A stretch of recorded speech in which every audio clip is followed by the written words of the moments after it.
For this session, we have Dr. Jessica Sedon as the moderator, and as panelists, we have Shri Pushyamitra Bhargav, who's the mayor for Indore, Mr. Martin Razor, Vice President, South Asia Region, World Bank.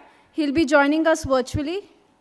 Dr. Jessica Sedon is a senior fellow and director of the Ditz Family Initiative on Environment and Global Affairs at the Yale-Jackson School of Global Affairs. She's a co-founder of the Institutional Architecture Lab and has worked extensively on environmental governance issues, focusing on how new sources of data can be leveraged in ways to understand ways of interacting with the environment around us. She has also focused a lot of her work on air quality, climate change, and sustainability at large, and has built and led the Global Air Quality Program at WRI. She also co-chairs the Global Air Quality Forecasting and Information Services Initiative at WMO. She sits on the World Economic Forum, Global Futures Council on Clean Air, and prior to joining WRI, Sedon also co-founded and led Okapi, an Indian-based strategy group which was incubated at IIT Madras that focuses on institutional design for social innovation. She has earned her PhD in political economy from Stanford University and has also got a degree in Latin American studies from Harvard University. I would now welcome Dr. Jessica to please take forward the session.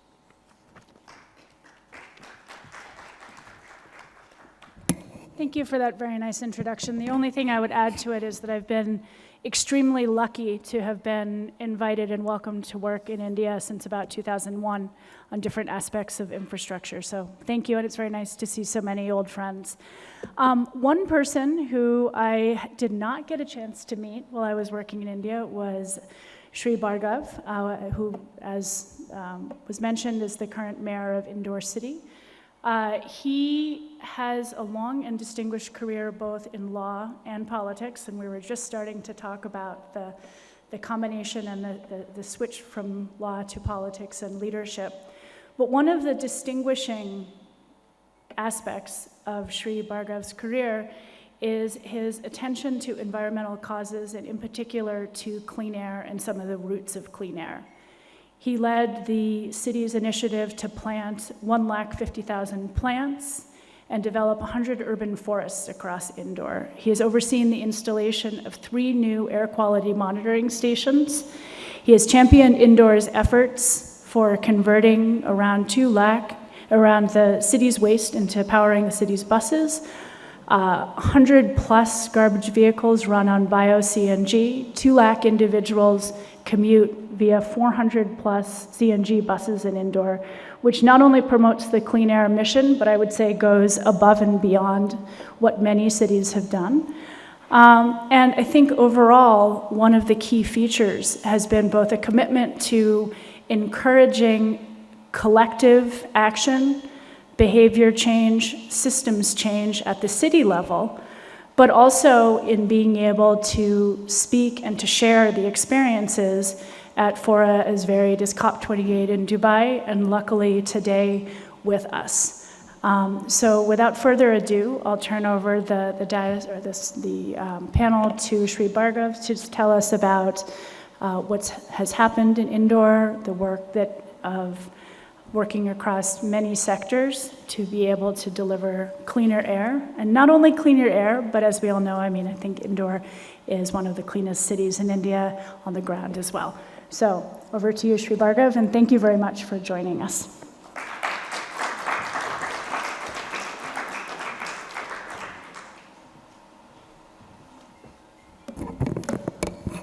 Thank you, Jessica. It was really great to hear from myself, which even I don't know. Sameer ji and all participants of this ICAS 2024. It's really a matter of great honor for me, being the first citizen of Indore, that I am getting opportunities to represent my city at different forums, and especially about the changes which Indorians have brought. It is not only because of the leadership or the IMC officials or the stakeholders, it is all because of the change of behavior and the efforts made by the Indorians, the citizens of Indore. The last conference which I attended in Indore, before that I was in COP28, and the one thing which I want to share, that Indore, not only in India, at the global platform, has become one of the best example for giving deliveries of the policies made by the different stakeholders. First of all, I would like to thank all the stakeholders like WRI, Clean Air Catalyst, our USAID, and all other who are involved in making policies for Indore. Indore being the cleanest city of India, smartest city of India, the city which has made best efforts to make its air clean. That's why the Government of India has also awarded us with the Clean Air Initiative made by a city. We are a water plus city. So, and this is all because of the efforts and the participation and the change of behavior of the city people. And secondly, the initiatives, the policies, and the helping hand made by the all stakeholders, treating it to be their own city. Like for example, we have come up with the 3 air quality index monitors. Like the various other efforts, one with regard to the solid waste management. Indore is the only city in India which is collecting its waste into 6 different forms. So the most important part of our solid waste management is the segregation at source. More than 5 lakh households give us their waste into 6 different forms, and the segregation is done at the source. And that's why we are able to operate our processing plants, may it be MRF or the biogas plant, which is running at the capacity of around 500 metric ton per day weight waste. So this is one way which has helped in making or cleaning the air. Secondly, the Indore has worked a lot on hotels and motels. I'll just show you from the presentation that how Indore has moved forward based upon the policies and the suggestions of the all stakeholders. And relating it with the topic which we are discussing today in this session is simultaneous air quality and climate win-wins. So both the ways it has helped Indore.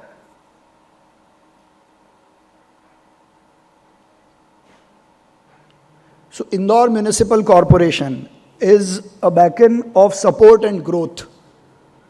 So you would be able to see that continuous ambient air quality monitoring system.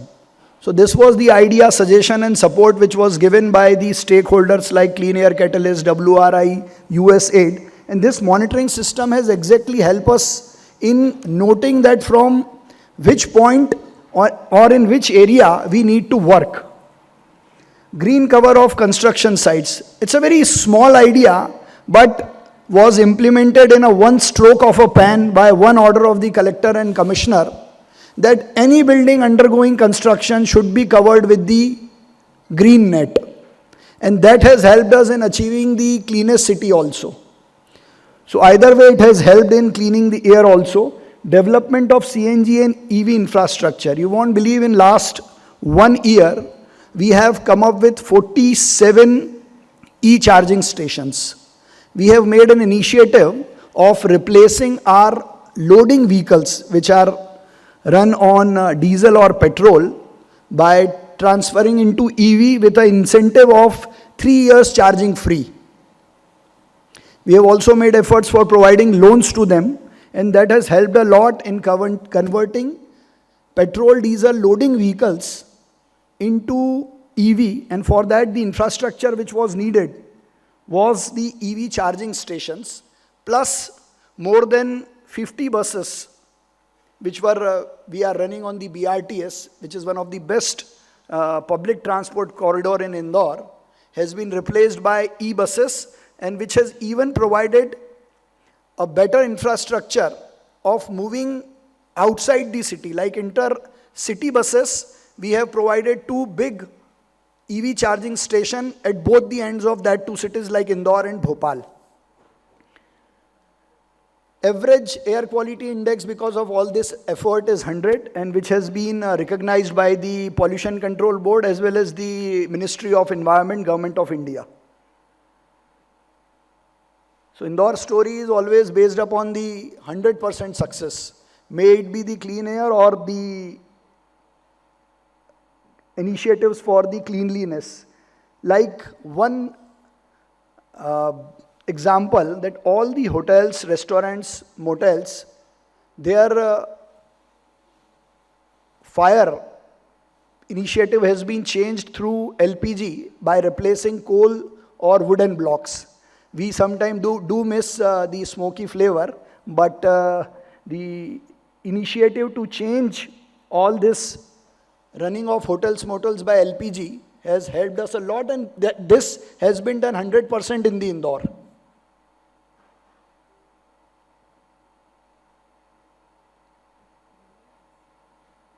Now this is our Govardhan plant, one of the best and the bio-CNG plant in Asia, which is a global model for processing of wet waste.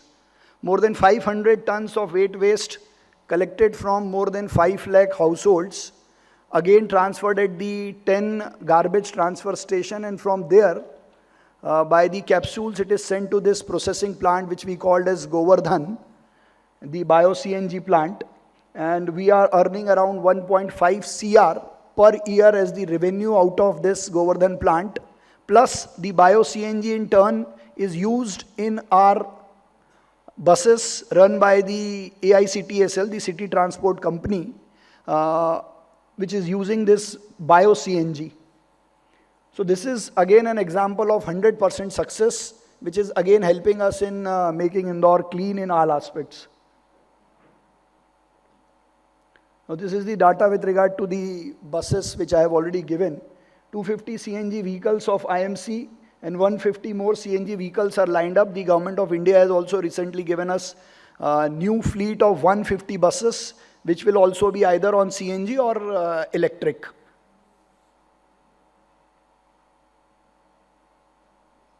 So this is about the segregation at source, which is the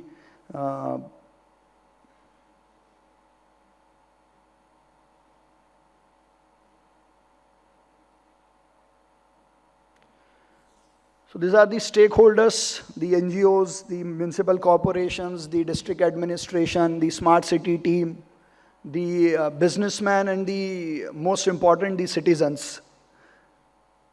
So whenever I was invited or I am called in such type of conferences or stakeholders discussion, I make it a point that the policies which are made, the researches which are made should be based upon the approach of changing the behavior of citizen.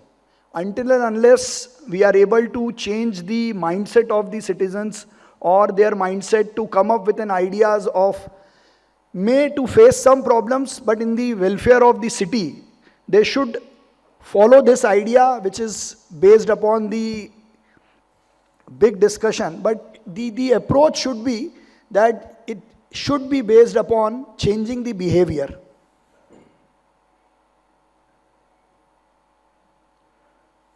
So the result of last 10 years, not 4 years or 5 years, the result of last 10 years as we are celebrating the 10 years of Swachh Bharat mission from 2014 to 2024,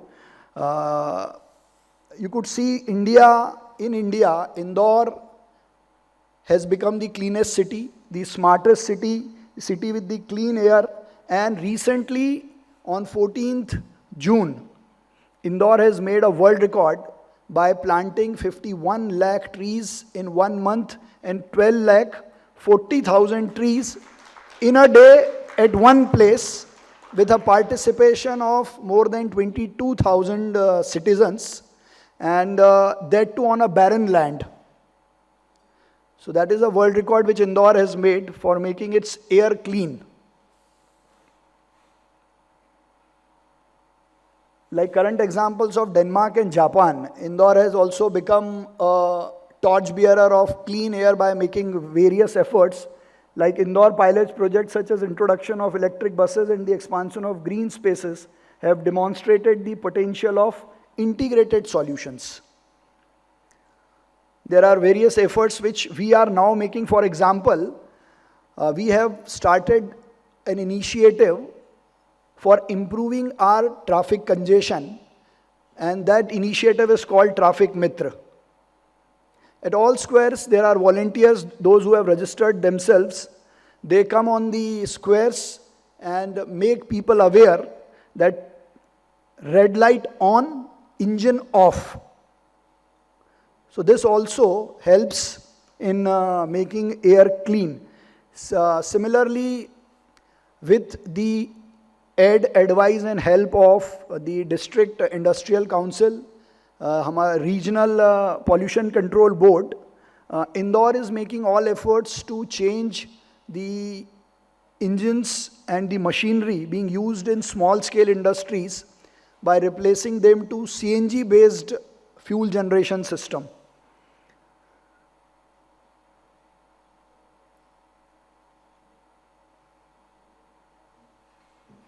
So few more possible solutions towards which we can have, and this is organic farming, sustainable living, social governance, renewable sources of energy. This organic farming, I think, is one of the best idea, because being India an agricultural country, the use of fertilizers again being made in big industries causing pollution, the organic farming should be promoted. Renewable sources of energy, we all know, is the best way.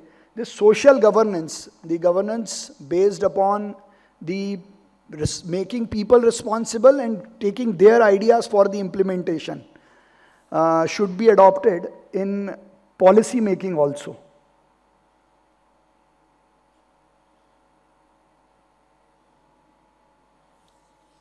So this is with regard to the presentations. Thank you very much. And I invite all of you to Indore to have a look at the bio-CNG plant, the fleet going on the BRTS, and the disposable free markets. Indore स्वच्छता के साथ साथ देश में स्वाद की भी राजधानी है. We are known for good street foods which are open all the nights. So I invite you all for the street food, that too disposable free. So that is also one of the initiative in making Indore clean, and for clean air, that we have markets, disposable free markets. People still use utensils and glass crockery in all the markets. So I invite you all, and thank you again for inviting me. Thank you very much.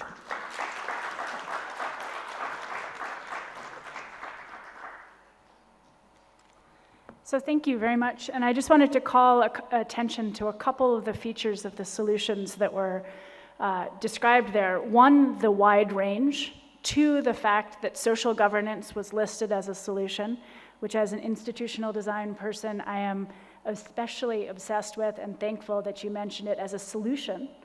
And third, one piece that may have escaped your notice is the way that some of the co-benefits beyond just climate and health, but also looking at the nitrogen and phosphorus impacts of the biogobar plant. That kind of integrated co-benefit is, I think, essential for making sure these solutions are owned and continue to be as wide-ranging as those that have been implemented in Indore. So thank you very much. Our next presenter is actually coming in remotely. This is a particularly interesting panel in the sense of having one pre-recorded, one remote, two in-person, specific solutions, different scales, so I'll attempt to bring it together. But do we have Jostin online? I hope I'm online. Okay, great, wonderful. Thank you, Jostin. Hi, it's Jessica. Jostin Nygaard is joining us from the World Bank, and I think is also going to present some perspectives on integrated climate and clean air, but also integrated across sectors and geographies. Jostein is Norwegian. He's an environmental economist with the World Bank, where he's worked on pollution management and environmental health programs for more than 2 decades.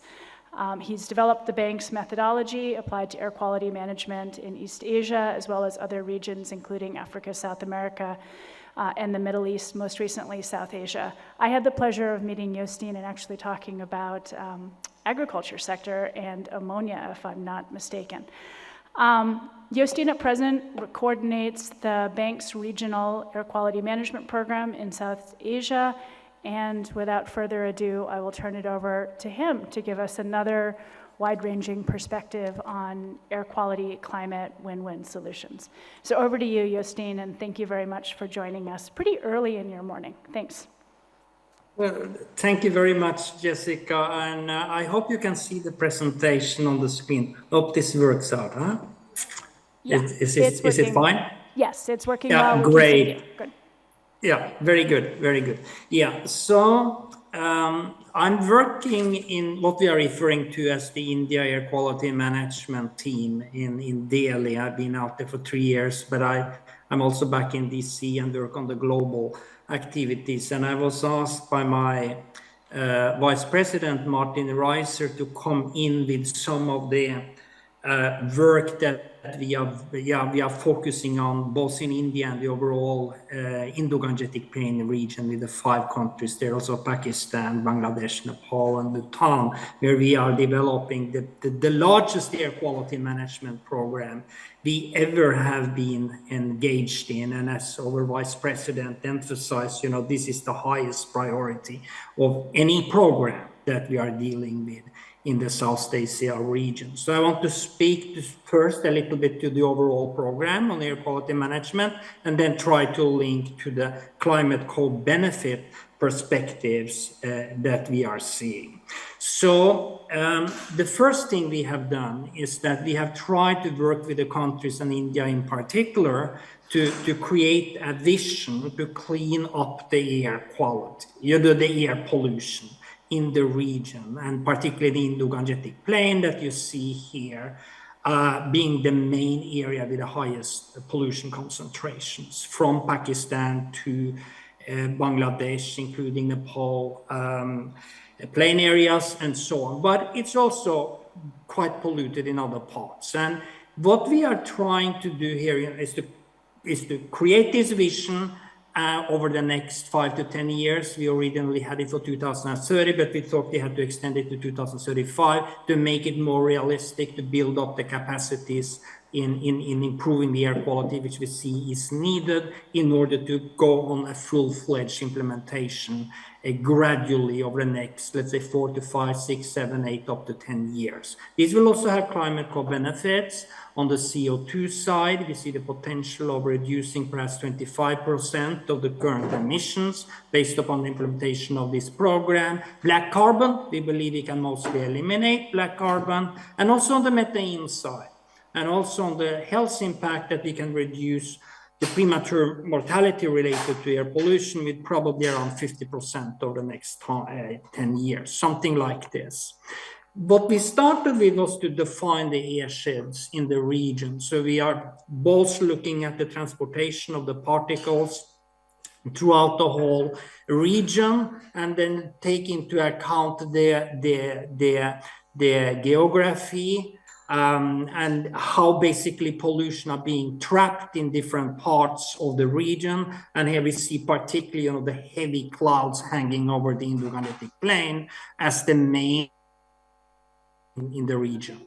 So what we have done is then that in the 12 jurisdictions we are working with in the Indo-Gangetic Plain, from Punjab province through the 6 jurisdictions or states in India, from Punjab state, Haryana, Uttar Pradesh, Bihar, Jharkhand, and West Bengal, and also we work in Delhi plus Bangladesh, the plain areas. In all these 12 jurisdictions, we are developing specific programs over the next 7-8 years, or up towards 2035, to be able to hopefully contribute to reaching these visions, both with lending, technical assistance, concessional arrangements, and so on and so on, where they go for this vision. I think in Hindi it's something like Bentis tak Bentis, 35 by 35, Bentis tak Bentis. That is what we are trying to achieve in this time period. And we are addressing basically the four main sources, which usually accounts for about 70% of all the pollution that contributes to the high PM concentrations. And you see basically here what we have of an analytical kind of results of what the main sources are in each of the source regions, and we are addressing them in each of the collaboration programs.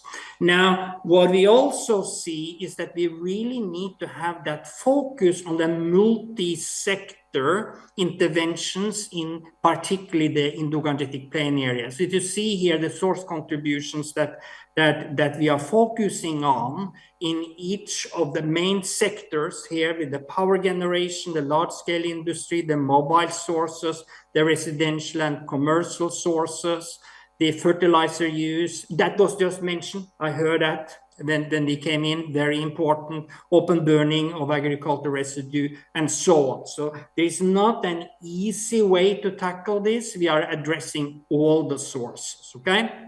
Now, in the climate, sorry for this quite extensive table here, but what we try to do when we build in basically and focus on the climate co-benefits is that we say, okay, India, for example, has the aspirational goal to become a developed country by 2047. And we have been asked by the Indian government to address that fact in our programs, including on air quality management. So what we have done in our studies that now is coming out is that we try to look at, in the first column here, you had the 23 main states in India, and then we look at the main exposure in 2020 in PM 2.5. Then we have some with the natural dust. We include that here, but they're pretty hard to address.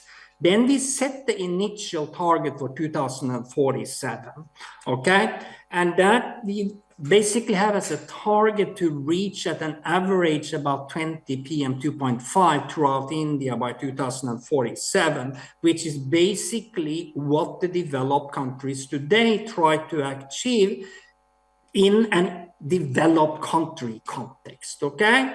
Then we basically say that in order to reach that, you need to be on the track in 2030, 2035 by reaching the next level of improved air quality over the next about 10 years, okay? So that's basically the structure we have here, and then we look at how polluted are the various states today and what a reasonable target was by 2030, 2035, and 2047 based upon the current pollution levels. And you saw from the earlier maps here that there are big differences in India. Some states are pretty clean to the south, some in between in the middle part of India, and then the very heavy polluted Indo-Gangetic Plain area. So we try somehow to differentiate here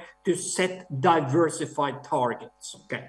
So that's the basis. And then when we look at the projections, when we set these targets and then say, okay, what would be the climate co-benefit from this, and how much could both the low carbon and the clean air scenarios being able to achieve improved air quality in, let's say, the 2047 scenario.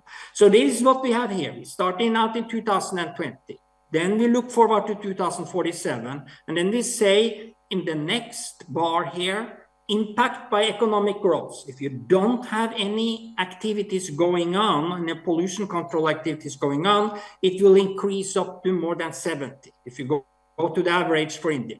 Then, through the stated policies that you have in place today, okay, you will be able to more or less have a status quo situation by 2047. We'll see the same for 2030, 2035.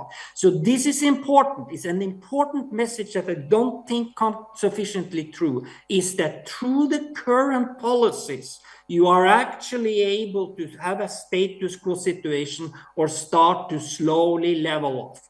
Then you have the exposure co-benefits of low carbon scenarios, the additional work on carbon policies. You will gradually also reduce the pollution concentration, but very critical here is that you need additional air quality measures in order to reach the targets that we were setting that you saw in the table. So that's basically the scenario to 2047.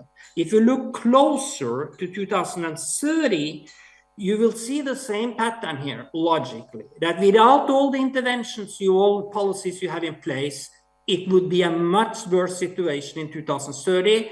By the current policies, you are actually able to slightly improve the air quality, and with the additional low carbon and with the, particularly the additional air quality measures, you will be able to substantively improve the air quality and even reach what we expect to be the new India's new 2030. If you look at the carbon, the co-benefits from this process in 2047, if we have these targets set, if we work on reaching them in the longer term, up to 2047, you have some illustrations here on basically how much you can reduce the various greenhouse gases and the various short-lived climate pollutants. And you see this is substantive, and particularly with regard to black carbon, you will be able to more or less completely eliminate, which today accounts for about 7% of the total greenhouse gas emissions in India. So you will have great savings here. The Indo-Gangetic Plain, very critical here, as we have shown, and here is also some illustrations of where the pollution comes from in the various Indo-Gangetic Plain states. Some come from other countries, some comes from inside India, some from the neighboring states, and usually about 50% from inside the state. So in these scenarios, we also need to ensure very strong collaboration between the states and the countries in order to achieve both the air quality and the climate co-benefit potentials. That's equally important to being able for each of the states to address the pollution sources by themselves. This is just an example of the black carbon side. The scenario here where we see the largest potentials, that if by 2030, from what we looked forward, the scenario 1 is up to 2020. The scenario 3 basically is where we put in all the measures that we have in place. It will substantively reduce, first of all, the PM 2.5 on the left-hand side, the black carbon on the right-hand side, and in 2047, more or less completely eliminate. Now, there's a lot of talk about the clean cooks, the clean cooking, cleaner energy in the household sector. This is critical also for the black carbon, but it's more to it than the black carbon coming out from the household energy. You see that you are also dependent upon substantive improvement through the other processes, elimination through the industrial processes, through the waste sector, and so on. So it's a multi-sector approach that needs to be activated here. So my concluding remarks here is very much that the advancing air quality and public health in South Asia requires collective efforts. We want to acknowledge the importance of your platform, like the Clean Air Summit. We want, and we are supporting substantive foundational investments into air quality management, working on the various sectors, and we address all the main sectors that we have seen, and it's our highest priority. But no institution, state, country, organization can deal with this extensive program, both on the air quality and ensuring the climate co-benefits by itself. So we work very closely now with development partners to join that program together, so we lift together. So then we believe that we together can solve these crises and drastically improve India's air quality over the next 5 to 10 years, and to ensure the climate co-benefits also in both the medium and the long term. So thank you for inviting us, for making this presentation and participating here today. Thank you. Thank you, Jostein. It is great to see the airsheds concept, how it's evolved and how the airsheds have been defined. I think was very wonderful to see. Also the prioritization and a continuation of Mayor Bhargav's points about multiple sectors, but also prioritizing within those sectors. And last, to extend this theme that I think has been for the past few days of collaboration. Collaboration with citizens, collaboration across boundaries, collaboration across administrative boundaries. We're going to switch gears a little bit in the panel in two senses. One is to come back into the room and turn it over to Dr. Samir Maithal, but also to look at some of the very real on-the-ground logistics and specifics of implementing some of the solutions for which there is such a strong empirical case on the basis of the co-benefits. So Samir is at this point, an independent clean energy and environment professional. It's a very long current introduction, but he has many, many years of working on dissemination of clean technologies in small industries, buildings, and rural communities, from the evaluation and field testing, as well as policies and programs. Some of these have included brick kilns, working on residential buildings, on energy efficiency, on many different ways of both assessing, identifying, evaluating, and learning.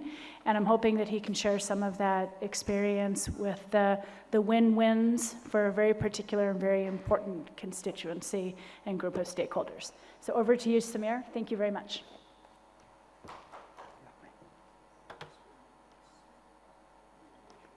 Thank you, Jessica, as well as thanks, Subbu, for inviting me to make this presentation.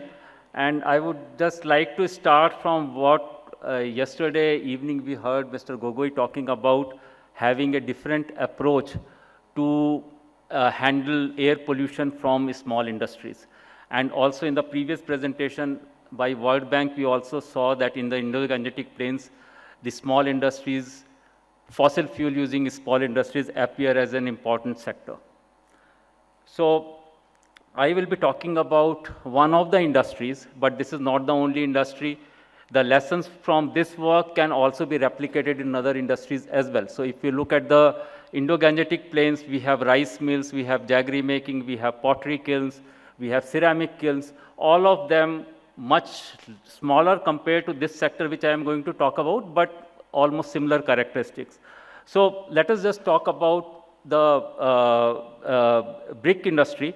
So if you look at the, in South Asia context, we produce almost 360 billion bricks a year. And for that, we consume around 80 million tons of coal and biomass.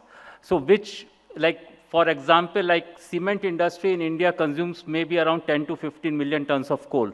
So this sector itself becomes one of the largest industrial sector using fuel, but here in some of the fuel is also biomass. And all, particularly in the Indo-Gangetic Plains, you just go around, most of the houses you will see are used making clay-fired bricks. Now, if you look at the emissions and CO2 scenario, because in this session we are going to talk about both reduction in air pollution as well as reduction in CO2. So this is part of work like when we had worked with Professor Tammy Bond and we conducted monitoring from 2010 to 2013 of different type of kilns. At that time, we had estimated the various like the CO2 emissions, PM 2.5, CO and black carbon. And roughly just to give you an idea, like around almost 4% of the CO2 emission from South Asia is contributed by this industry, and close to, at that time, the PM 2.5 emissions from brick industry were almost comparable to the total transport emission, PM 2.5 emissions happening from the transport sector. Now, one of the things is that in such a sector where you are burning fuel, the best way to reduce both your black carbon, PM 2.5 and CO2 emission is to improve combustion and improve heat transfer efficiency. So the solution is one. So essentially, you have to essentially work on that. Now, if we look at the total brick production in this region, you can find what we call as the brick belt, or this is almost coincides with the Indo-Gangetic plains. The green belt which you see, that is where 75% of the production takes place. Now, we also have to see that this is happening in almost 200,000 enterprises, out of which almost 90,000 or 100,000 are located in the Indo-Gangetic plains, where the density is very high. And more importantly, we have to also look at the human angle. This industry employs close to 20 to 30 million people. So if we just look at the families which are supported by this industry, then that is a very large number. Now, during last 2 decades, 2 types of approaches have been used. One is that one approach in which people have tried to bring in modern technology from abroad, which required a lot of capital. And these are essentially to convert, to switch from very small enterprises to large enterprises. Particularly in Bangladesh, there were programs, almost $100 million worth programs, like which have tried to do this, but this has resulted in limited success. The other way is that you incrementally improve the existing technology, where you are still focusing on the existing players and trying to improve them. So I would say that modern technology and that approach has introduced some new technology, but it has not resulted into lot of sort of reduction in either the air pollution or CO2 emissions. Now, based on last 2 decades of work, we have tried to sort of codify what has to be done for this incremental technology improvement. What are the steps? What are the phases? So, if now, because we have now experience of few cycles of working on this, so essentially the work starts with identification, working with the industry of the solution. So working with the industry is the first step. It takes maybe a year or 2 to identify the right solution, then preparing a compelling business case. These are industries regulation doesn't work, or they are not so effective. So essentially, you have to have a business case for the enterprises. Once that is done, then it results into, then one has to prepare a knowledge transfer package, a technology delivery scheme, that how technology will be delivered, finance, if required, has to be organized, and then the implementation comes in, where awareness and skill training becomes very important, as well as handhold training during the implementation. And the post-implementation is then monitoring, verification, follow-up. So if we really look at, say, since 2010, one cycle which started in 2010 was that so in the Indo-Gangetic plains, there are 90,000 kilns. So this step started that let us convert them from FCBTK to, which was the existing technology, to a zigzag kiln. So essentially more efficient technology. So this work, like once our study was published in 2013, so then a lot of work started, and finally several countries have also now mandates to convert from FCBTK to zigzag kiln. Currently 40,000 kilns have converted. So this is going on. The second work which I am going to present a few slides on is in Bangladesh, where during last 4 years, we are trying to convert the it has converted to zigzag kiln, but to further improve the operations, which we are calling as, which is basically defined as zigzag 2.0. So currently we are trying to work with 1,000 kilns, and in the NCR region, where there are lots of challenges. There are 2,500 kilns. We have identified a technology solution which further can be now taken up in future.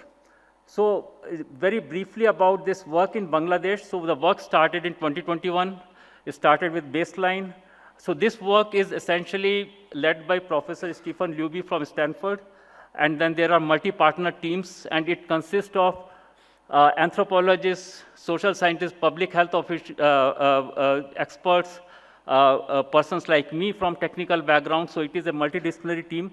In 2021-22, we piloted it in 30 kilns.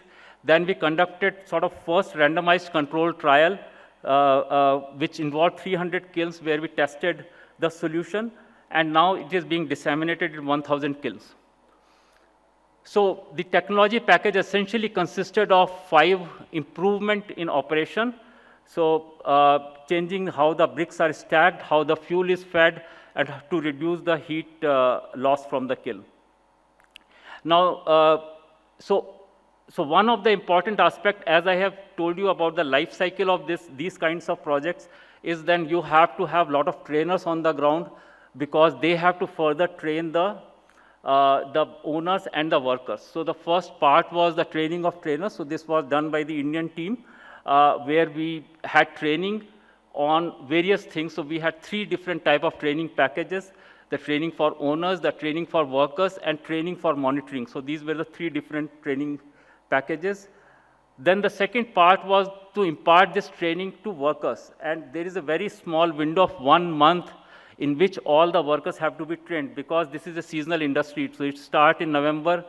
So before November, when the workers just reach to the kiln, at that time, so we organized camps at kiln sites to train workers. The training consisted of both classroom training as well as on-the-job training. And then we had a team to support the intervention once the kiln started working.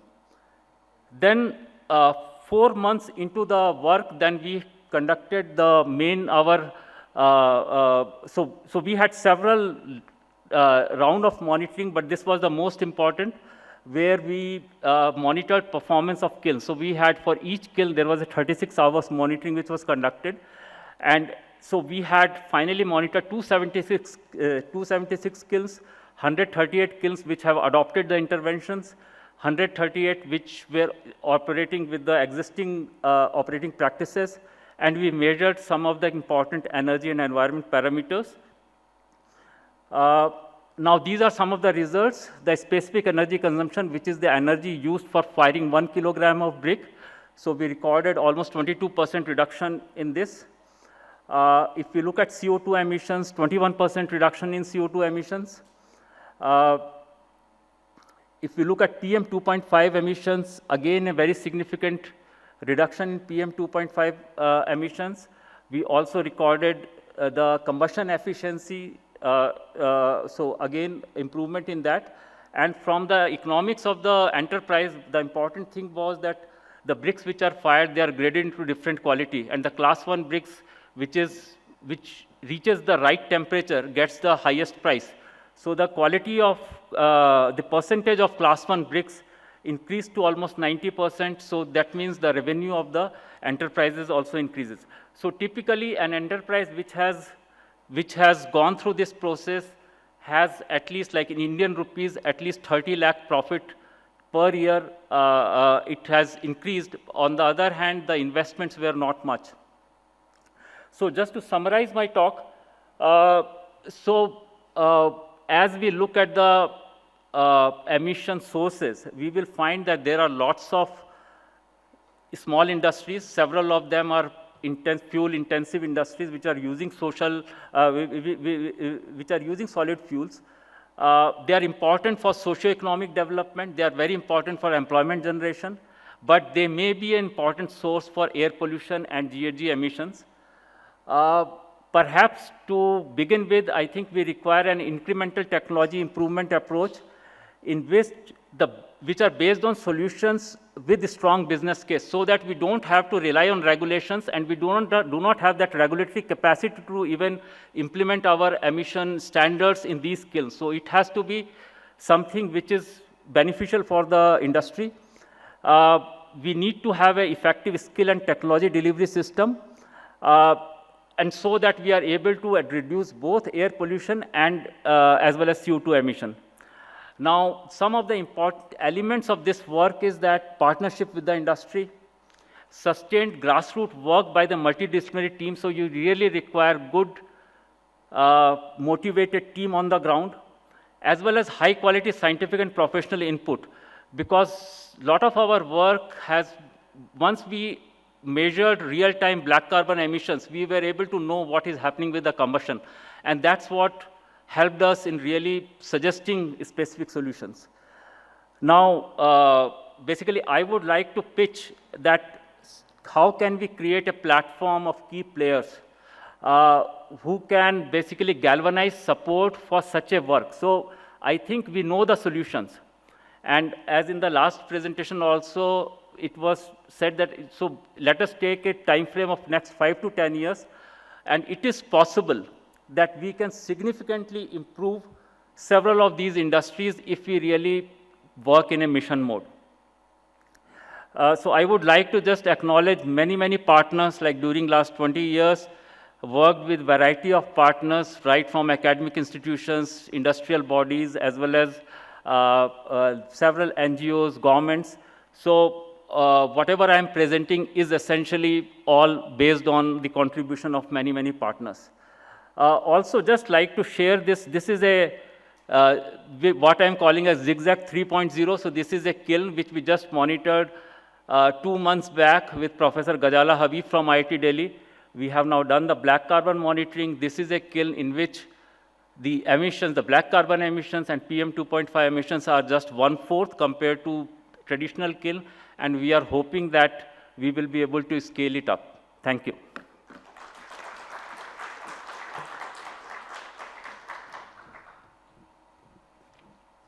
Thank you, Samir. I just want to add that Samir has just continued to expand the definition of necessary collaborations across scales, but also across different kinds of actors.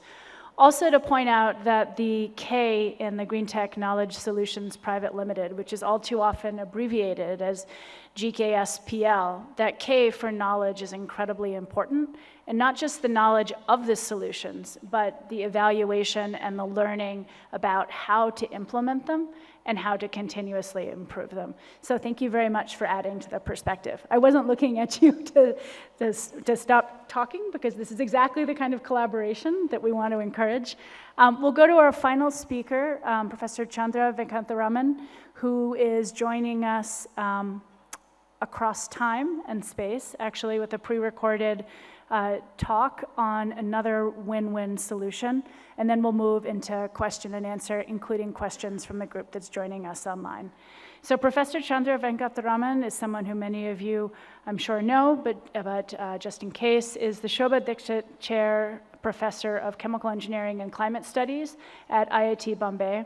And she is currently a visiting professor at the Department of Civil and Environmental Engineering at UC Berkeley, which explains the California time zone is very difficult. DC is enough, but California is quite a distance. Her research focuses on the intersection of technology and emissions, aerosol science and engineering, climate science and air quality. She's the founding head of the Center for Climate Studies, one of the first doctoral programs in climate studies in India, and has been a leader in creating the kinds of multi-institutional and multi-stakeholder research networks to advance, document, and ensure that more solutions like this, and like what she'll be talking about, are able to happen. So thank you to Chandra in absentia, but we'll turn it over to her talk that she's created for us. Thanks. And at the ICAS, I'm happy to present our work on joint clean air and climate solutions for India. The work is underpinned by research from the Coalesce network, Carbonaceous Aerosols Emissions, Source Apportionment and Climate Impact, which was carried out with the participation of 21 different institutions under the aegis of the Ministry of Environment, Forests and Climate Change, where we sought to understand the scientific complexities related to carbonaceous aerosols, focusing on their origin and fate and their roles as drivers of regional climate change, as well as their impacts on air quality in India. So moving on.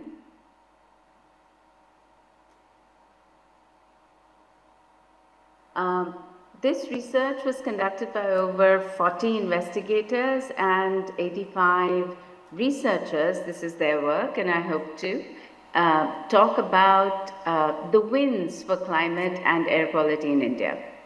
In 2015, we had two major agreements, the Paris Agreement on Climate Change, in which we committed ourselves to reducing future climate warming by 2 degrees centigrade, or better still 1.5 degrees centigrade over industrial times, and the Vision 2030 of Sustainable Development Goals, where we committed ourselves to eradicating poverty and hunger, also providing clean energy access for all, and to reducing the health burden, among many other goals, on global citizens. When we talk about a variety of anthropogenic activities, energy production, energy use, and others, all together these release a large suite of emission constituents to the atmosphere. Greenhouse gases are long-lived and lead to global warming, and also have effects on precipitation, ice, and so on. There's a whole host of pollutants which are termed short-lived climate forces. Many of these are air pollutants that we recognize, PM 2.5 particles, the mass in particles below 2.5 micron aerodynamic diameter, carbon monoxide, NOx, SO2, NMVOCs are all criteria pollutants. So together, these not just affect temperature changes and precipitation changes, but also affect human health through the formation of air pollution, and in fact even impact vegetation loss. So focusing on short-lived climate forces then presents an opportunity to reduce multiple impacts towards achieving human well-being. We can ask the question, how strongly do short-lived climate forces act compared to CO2? One important thing is that CO2 has a long atmospheric lifetime of over 100 years from the time of emission, while short-lived climate forces have much shorter lifetimes, 12 years for methane, a few weeks for BC, hours or days for ozone. However, during the shorter lifetime itself, black carbon exerts 1,000 times more warming than CO2 on an equal mass basis, methane about 84 times, and if we look at across the different pollutants, carbon monoxide and NMVOCs, we're really talking about much stronger warming from the short-lived climate pollutants, and we also have cooling pollutants which are form sulfates, nitrates, and organic carbon that are scattering aerosols. This does give us an opportunity. If we cut the emissions of short-lived climate forces, then we can reduce quickly their atmospheric lifetimes or their atmospheric levels, because their lifetimes are short, and therefore we can manage the temperature trajectory on the time scale of decades rather than waiting hundreds of years. With this in mind, we undertook the Coalesce project, where we undertook to build the smog or speciated multipollutant generator emission inventory, had a national observational network to measure PM 2.5 and its chemical constituents for receptor modeling work, and a suite of climate and air quality models to understand the processes that influence climate and air quality impacts of short-lived climate forces. The project involved a very, very detailed field campaign. We see our students Taveen, Anurag, and Navinya assembling a source sampler. The prototype was built by IIT Delhi with collaborative inputs from IIT Bombay, and several prototypes were built and used across different institutions to measure field measurements of emission factors. We see agricultural residue burning, you see the wide sampling probe, residential emissions. We had 5 different filter samples for full chemical speciation, aethalometer, nephelometer, and optical particle counter for real-time measurements, measurements from clamp brick kilns, and then when we came to transportation as well as the brick kilns with chimneys, we had direct measurements that were from the tailpipe or from the chimney itself.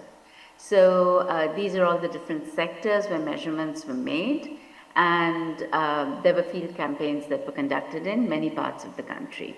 So with this information and very large primary data set from field surveys across the country, as well as the use of secondary data to model emissions, which includes the activity and the emission factors.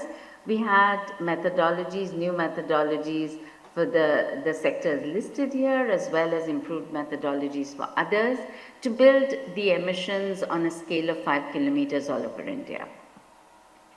Specifically, when we look at residential energy, what we found via the surveys, and this was information which is not included in the NFHS or National Family Health Survey, is that there are really only about 30% of India's population that exclusively uses LPG. Another 30% include LPG but have fuel stacking with solid biomass fuels. And solid biomass fuels then include crop residues, wood, animal dung cakes, and this accounts for 60 to 90% of the actual use, while LPG is a very small fraction of the use. And exclusive solid biomass fuel and coal is another 40%. So we still have a very large use of solid biomass fuels in residential cooking and heating. If we look at the emitted particles, we have what's called EC2, EC1 and EC3 are together the black carbon fractions in blue, and what's called OC3 and OC4 are the non-volatile organic carbon, which is now implicated as brown carbon, which is also climate warming. And we have a seasonal distribution based on increased heating and lighting, water heating and space heating in the winter months. And so overall what we find is that despite large countrywide initiatives to shift to LPG, fuel stacking leads to very high reliance on biomass fuels. These emit climate warming constituents and large amounts of primary PM2.5 as well in the country. There is other evidence that these particles contain what is now being called dark brown carbon. What is shown here is a high value of what we call the imaginary refractive index, or the absorbing fraction of the refractive index from cooking and heating, which are shown, activities shown in triangles and in squares over here. So these particles not just contain black carbon, but light absorbing brown carbon as well, and therefore perturb the climate. When we use these emissions in air quality simulations and climate simulations by putting them into WRF-Chem for people who come from this field, the WRF-Chem setup and the model optimization are listed. But I'll skip these to basically say that we have national level emissions from these different categories. Energy and industry largely coal dominated, transport, diesel and gasoline dominated, residential and agriculture, which is biomass dominated. And we find black carbon, organic carbon, NM, VOCs or volatile organic gases really arising very, very strongly from the biomass use in residential and agricultural sectors, while mineral matter equally from coal fly ash and from resuspended road dust. and NOx, once again from transport and from coal burning, and SO2 almost entirely from the coal burning in industry. So with this, we are able to run simulations and get very good model performance within 5% of the measurements of the CPCB suffer US Embassy network stations. We then run a pair of simulations with and without the residential sector turned on, and take a difference to find what is the relative contribution of the residential sector, here being shown in microgram per meter cubed in the IGP and Northeast India, and particularly in the winter months, November, December, January and February, where we have the largest space and water heating activities. And what we find is about 50% of the black carbon, about 80% of the organic carbon and organic aerosols, and about 50% of the PM 2.5 arise from this sector across the country, but specifically in parts of the Indo-Gangetic Plains, these can be extremely high, as listed here. So we have evidence from model simulations of the high impact of residential biomass fuel use on air quality over here. Another takeaway, if we look at the baseline simulation that we made and divide India very broadly into clean airsheds, which are below India's national ambient air quality standard of 40 microgram per meter cubed for PM 2.5, which are shown in green here, airsheds with 40 to 80 microgram per meter cubed, and then the really polluted airsheds 80 to 140 all across the Indo-Gangetic Plain. And we asked the question, what are the emission sources in these different airsheds? The surprising answer is that from the cleanest to the most polluted airsheds, the residential cooking, dark yellow, residential heating and lighting, light yellow, and agricultural residue burning, green, are the largest emitters, and therefore this takes us to a conclusion that modern forms of residential energy are crucial for clean air in India. And it's an opportunity for a just energy transition. It addresses not just air quality, but time poverty, gender equity, etc. And as we'll see in the next slide, we asked the question, what is the benefits in terms of emission reduction potential from a set of different policies? Climate policies, informal sector air quality policies, and clean energy policies as listed over here. And what we find are startling results, that the climate policies, which are very much in the focus, India's nationally determined contribution, perform, achieve and trade and industry, which are always talked about, they do result in a minus 1.4 gigaton of CO2, of carbon dioxide emissions on the time frame of 2015 to 2030. However, these shifts in terms of coal interventions also lead to an unmasking of 2.8 gigaton CO2 of warming because of the reductions in SO2, NOx and organic carbon, which we showed SO2 and NOx are largely from the coal burning sectors, and these are scattering aerosols or cooling short-lived climate forces. If we remove them, that leads to a warming. So really you have a net warming from all the coal-based interventions.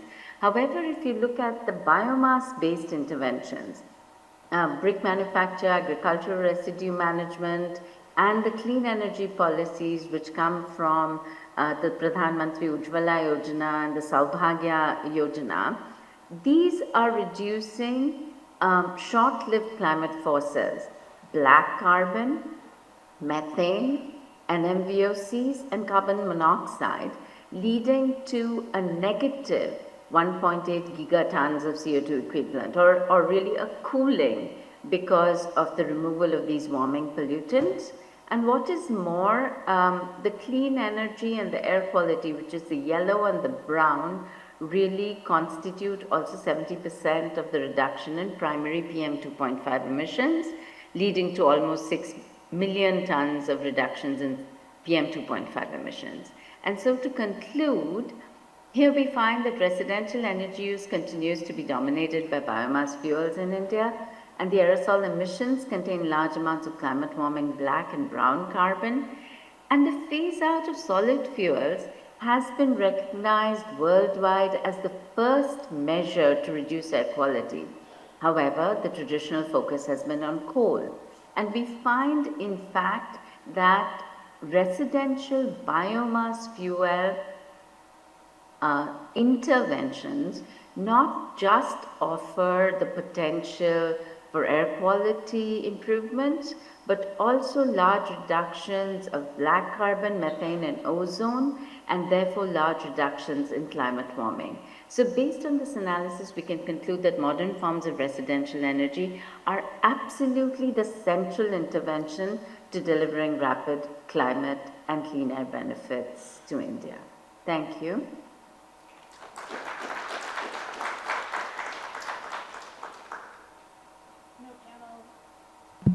No panel on solutions is ever complete without a call, and a rather pointed call, for more solutions. I'd like to open it up for questions now, starting inclusively with questions that are coming from online. Swagata, do we have questions online? So I had this question, and it's also come online. I have been to Indore. The city is indeed a foodie hub. And I have been before and after the utensils thing started. Even the smallest street vendor has 2 dustbins, and people actually throw wet and dry waste. This is huge behavioral change. How did this come about? Because it is not there in other cities, and what all did you have to do because so that we could replicate this in other cities? And congratulations for this feat, sir. Certainly it was very difficult, but the citizens of Indore has taken the ownership. They have owned their city, their streets, their gardens. And the competition, the feeling of competition by this Swachh Bharat mission, that has accelerated it. The only reason is the citizens have owned their own city, and that has made the part of their day-to-day behavior. And one thing which has added a lot is the awareness activities, continuously awareness, and especially in schools. The school children has made this awareness program a great success. They have started making questions to their parents. So that has made a lot of change. Are there any other questions in the room? And then we'll come back to any online questions. Yeah. Hello, sir. I'm Sanjukta, working as a senior analyst at CSTEP. My question is to Mr. Bhargav, actually. So, incredible work has been done in Indore. So, I wanted to ask that if all the cities in India has to work into the concept of waste to wealth, as Indore has already done, then what should be the role of the private organizations like startups or different think tanks to help the government in that? As far as the waste to wealth is concerned, this private startups can play a very important role. They can come up with these small this processing plants. Like we have made an attempt from this budget of 2024-25 to incubate, assist and help the startups. Those will be working in the field of waste management. Like many young students from the college come to us that given a chance, they wish to process 1 metric ton of waste coming out of from a particular ward by organic process or by setup of a small kiln industry. So that could be a best way that can generate employment also. Any questions from online? And we have one in the back in the room. Anything from online or set? Okay. Then the gentleman in the back. Yeah, thank you. My question is to Samir. Great work for being almost 2 decades in this. I want to understand if the advent of AAC blocks in construction, has that impacted in the reduction of the usage of bricks, and in principle the brick kilns have actually started using it less, and if that is the case, is that the ultimate solution for this? Yeah, so there are no say nationwide statistics, so I can just give our estimates. So currently we estimate that out of the total brick requirement demand in the country, around 75% is met by the fired clay brick and 25% is met by, say, AAC block is contributing to around, say, 3%. Then you have fly ash bricks, you have concrete blocks. So all the non-fired products are contributing to around 20 to 25% of the requirement. If we look at the fly ash availability and whatever materials are required for other materials also, what we see that in future all these products will exist. So the brick demand may reduce to maybe 60%, or the contribution of brick industry may reduce to 60%, but because the total demand is increasing, the absolute production probably is not going to reduce. So there are, even if you take into consideration new technology, now the multi-story construction which is happening is not using any blocks. So they are essentially monolithic concrete construction, there are prefabrication. But still, at least last 10-15 years data shows that we are still producing close to 250 billion bricks a year. It has not gone up significantly, but it had stayed at that level. So, and also just to, like, sometimes people feel that fly ash is the solution. So it is good that we are using fly ash bricks, but currently our annual, whatever fly ash we are generating, almost 96% last year we have used. So there is only a small amount now which can be used. Like even if suppose we have to increase the brick production, there is some legacy fly ash which is there in power plants that can help. But the important thing to note is that all these products will be used. So it is much better that we try to reduce whatever air pollution and whatever environment, sort of negative environment impacts from all of these industries. I'm glad you brought up that example. I was actually just teaching a class right before this panel, and one of the things we were talking about is in transitions or in any solution, one always has to look at what are the surrounding ecosystem requirements and implications. So are there any questions? Jostin is still with us online. Are there any questions for Jostin? I see your hand. Is that a question for Jostin? So Subu, yes. Gentleman in the, is that for Jostin? Okay, Subu, you go first. Okay, Jostin, if you're online, thanks for that great presentation. And it's really good to look at the work that the World Bank is supporting across South Asia. You mentioned black carbon and showed a very nice slide showing the reductions in black carbon. And the biggest focus was on residential combustion. Maybe could you let us know what is the World Bank's particular interest in black carbon, and how were those emissions reductions estimated? Okay. Thank you. Can you hear me? Yes. Yeah. So, yeah, so we basically are focusing on black carbon because we see this as one of the most straightforward and easiest way to bring down the climate, and in this case, the short-lived climate pollutants. And we basically see that if we embark on a large-scale program for a transition out of the traditional cook stoves in India, and we support basically what the Ujjwala scheme could not fully cover and then get engaged in the lower income communities and so on and so on. I think we are talking about 50 million households in the Indo-Gangetic Plain.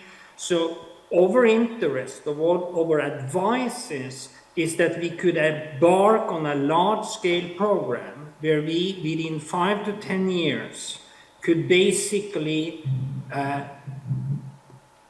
change the cooking facilities, establishing clean energy, and through that program, basically reduce about 2/3 of the black carbon emissions. That is basically the approach that we are taking. Yes, there needs to be also part of other interventions, for example, using engines in transportation and so on, that we also are addressing.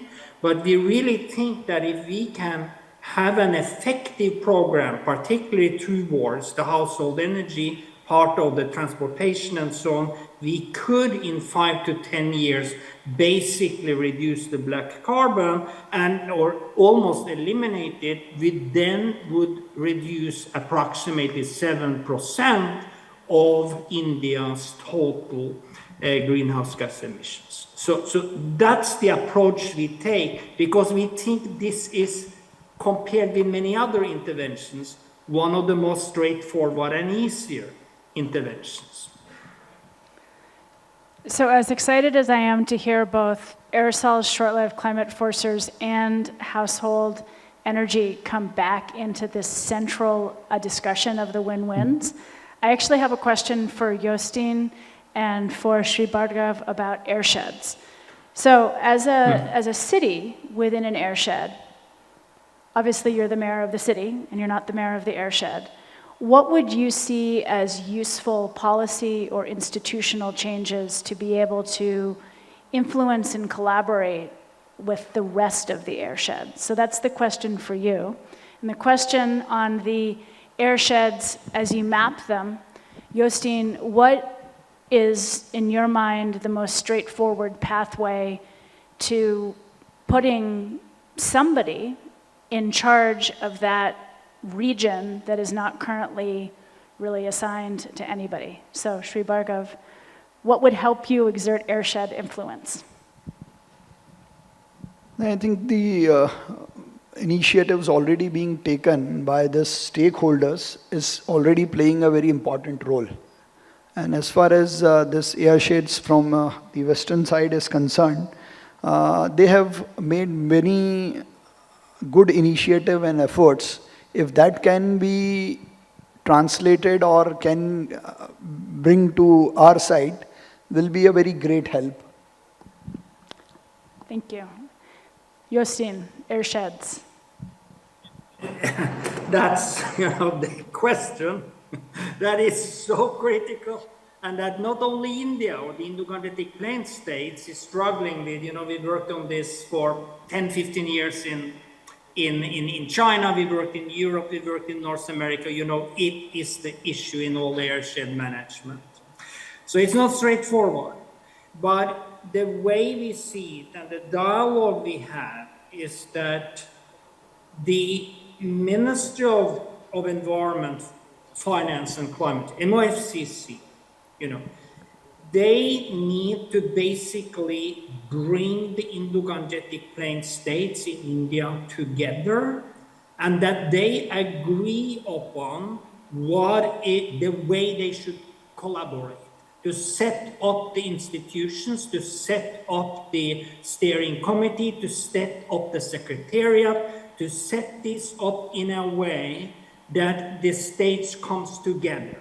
Because they need to agree upon the common measures, okay? And it's not that difficult, it should not be that difficult that Uttar Pradesh and Bihar and Jharkhand and so on, just sit together and say, we take the interventions on the household sector.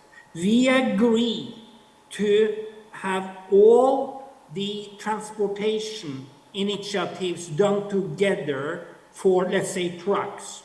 So you don't have a situation where one state have a more relaxed policies than other states. They need all to do it together. So that's why we say you need to have the states agreeing upon the common measures in order to achieve the reduction potentials. And at the core of this, you need to have MOFCC to basically drive the states together, okay? Let them come together. So we already, May last year, March this year, beginning of next month and so on, we have meetings after meetings with the states and the MOFCC together for them to agree on that pathways for MOFCC to issue an office order in addition to guidelines for implementation. Okay? So this is the way we see forward within India. In addition, you need to have the 5 countries coming together because there's a lot of transportation between the countries. And there we have initiated a so-called roadmap with the countries together and agree upon both the targets and the measures. But very critical here is that India needs to promulgate its new national ambient air quality standards, which we expect to be 35 micrograms per cubic meter by PM 2.5. The other countries are also going towards agree upon the same standards, and then they can agree upon all of them that, let's say, by 2035. That was when I referred to 35 by 35, that all the countries and the jurisdictions agree upon. It's the process, and we are into the middle of that process. Well, I'm actually quite optimistic that this will be achieved. I just want to add one thing. It's not only about making common minimum missions or program with regard to policies. Now it is high time for countries like India that there should be a common program and which is being monitored with regard to execution also. There should be a monitoring for execution part. Again, coming back to the role of knowledge in enabling institutions that actually match the scale of the way that the atmosphere works. We have time for one more question, and the gentleman in the blue jacket, sorry, Subbu, and then we'll be closing. Yes. Hi, I am Paparo from CSTEP. I think my question to Dr. Samir sir, it's a great presentation on bricklin emissions. So I just want to understand how can emissions from bricklins be better monitored to enforce compliance with clean air regulations? Like where do we have a CEMS, like continuous emission monitoring system? There they used to measure and record and report real-time thermal power plant emissions data. So what is your comments on thoughts on this, sir? So I think like just given the number of stacks, it is going to be very difficult. I would go with like what I said, like I think let us go with a clear solution which benefits the industry. What is happening is that measuring emissions, and we have also investigated possibilities of using continuous air pollution monitoring system. I don't think it makes so much sense in such industries. What you can have is that probably where there are large clusters, you can do ambient air quality monitoring. You can have some satellite data which gives you this. But I think given the capacities of our state pollution control boards, I would say that let us go with a different approach for the small industries. Perhaps, yes, but there is, like we also see that even for these emission factors which are being used, so there is a case for really coming with a standard methodology for measuring air pollution from brick kiln stacks, which you can then use in your emission inventory.